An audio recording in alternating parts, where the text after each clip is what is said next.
Today, I'm going to share about the digestive supports that I personally use. So if you want to hear what a pro coach uses in her personal life, keep watching.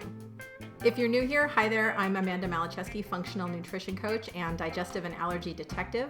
For a lot of great tips and tricks and ways that I approach helping people with their digestion and allergies, be sure to subscribe and click the bell to get notified when I release a new video on Mondays. So today I'm going to do something a little bit different than usual, and I'm going to share with you what I personally do to manage my digestive and allergy challenges. And for me, that looks like constipation and a bunch of food sensitivities. So I'm going to pull back the curtain on what this looks like in real life and give you an idea of what it looks like to be empowered and managing your condition in the day-to-day. So I've figured out what I need to do to minimize my symptoms on an ongoing basis and minimize the number of what I call down days when I'm not feeling well. And I know that we can get you there too, so keep watching to find out what I've got for you. So the first thing that I do is I make sure to keep away from foods that I know trigger my symptoms. It took me a little bit of time to map this out, like maybe 6 months or so, but at this point I know exactly which foods trigger my symptoms, and I know how much of something I can eat before I can trigger symptoms, or in some cases that I need to avoid that food completely. And for me in particular, certain high FODMAP foods like broccoli were a huge constipation trigger. And then oxalate foods like chocolate and almonds cause my pain to go crazy. And the top 3 allergens are also kryptonite for me. So that's gluten, dairy, and sugar. They all really aggravate my symptoms. So I just know that I have to work on avoiding them or minimizing those foods. If you want to learn about how to do this for yourself, I encourage you to check out my video called How to Identify Your IBS Food Triggers. I'll leave a link for that below. So the next thing that I do is I make sure that I eat vegetables at every single meal.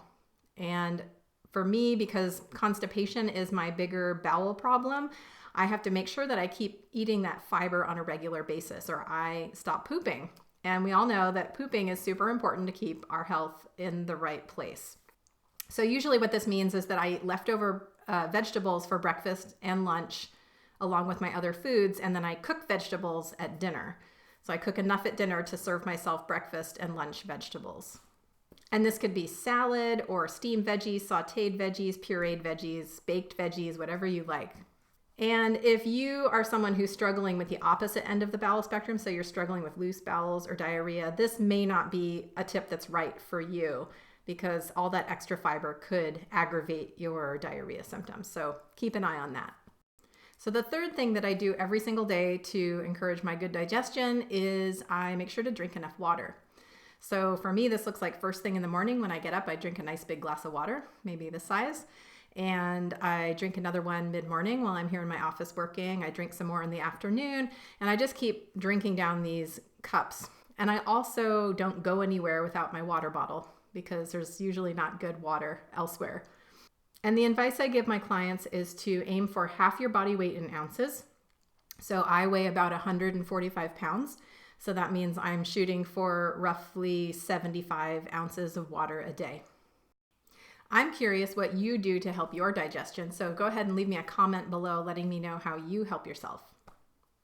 Next, I take at least a walk every morning. I take my dogs with me and we go for about a mile or so and out and back to the house. And sometimes I do some garden work during the day. Sometimes I get another walk in the afternoon when my kids get home from school, if they want to go up to our pond or go see something interesting. And then sometimes I also do some yoga stretches. I actually had a guest blog from my friends who have a yoga studio, and I had them talk to us about what yoga poses are good to encourage good digestion. So I'll make sure to leave a link for that article below. The next thing that I work into my daily routine to help support my body is a program of supplementation.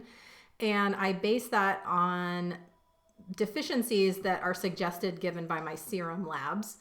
And for me personally, I use a daily probiotic, and I use the Megaspore Biotic product from Microbiome Labs.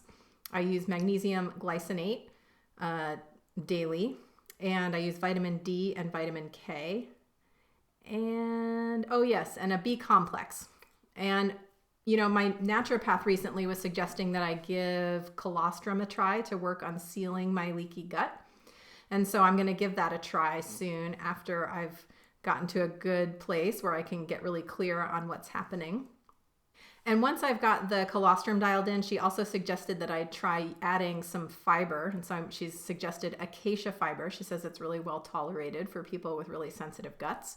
So I'm going to give that a try as well and hope that that improves my bacterial balance and my immune balance in my gut. So I do want to point out that as I'm demonstrating here, I only try one new supplement or new element at a time.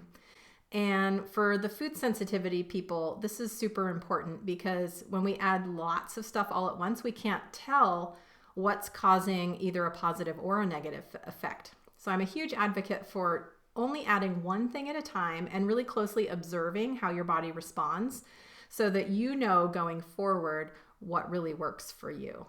For a more general discussion about supplements and IBS, check out Supplements to Help Digestion and IBS. Next, I like to really try and focus on being relaxed while I eat. So this involves just taking a deep breath before I eat, really chewing my food, and doing my best to avoid my device while I'm eating and really just be with myself or be with the people that I'm with. And the reason this is helpful is because it helps move your body away from the fight or flight response and down into the rest and digest phase. And ultimately, this is going to help a lot of things, not just your digestion. Finally, I really like to focus on doing things that I really love to do in my free time. And for me personally, this is playing music. I recently formed an acoustic trio with two of my friends. I play mandolin, and we've got an acoustic guitar and a stand-up bass. And I get so much joy out of this process of playing music that it just lifts my mood and helps me feel good about everything. My advice here is to, find the things that you love to do and make space for them every day in your life, even if it's just a little short bit of time, 15 minutes, half an hour. And that's it. And really, this is my maintenance phase. This is what's possible for me after I've done some of the work on my dysbiosis that I identified in stool and SIBO testing and other lab testing. It's not overly complicated, even though it did take a little bit of tweaking to get here. And so no matter how complicated things are for you, I know that you can create a customized program for yourself that's going to support your health and get you back to a place where you feel more comfortable and more healthy. So I've mapped out how to put this process into place for yourself. It's called the Roadmap to Gut Recovery, and it's free. So you can go grab your free copy of the Roadmap to Gut Recovery at confluencenutrition.com/roadmap. And if you're in a place where you're ready for some pro-level support in figuring out how to do this, I really invite you to schedule a free 30-minute assessment session with me. I would really love to talk with you and help you understand how we can put something like this together for you. So go ahead and head over to confluencenutrition.com/contact if you'd like to schedule that free 30-minute assessment session with me. If you like this video, please let me know by liking it below, subscribe, and share with your fellow digestively challenged friends or families, and comment below with helpful if this video helped you. Bye for now.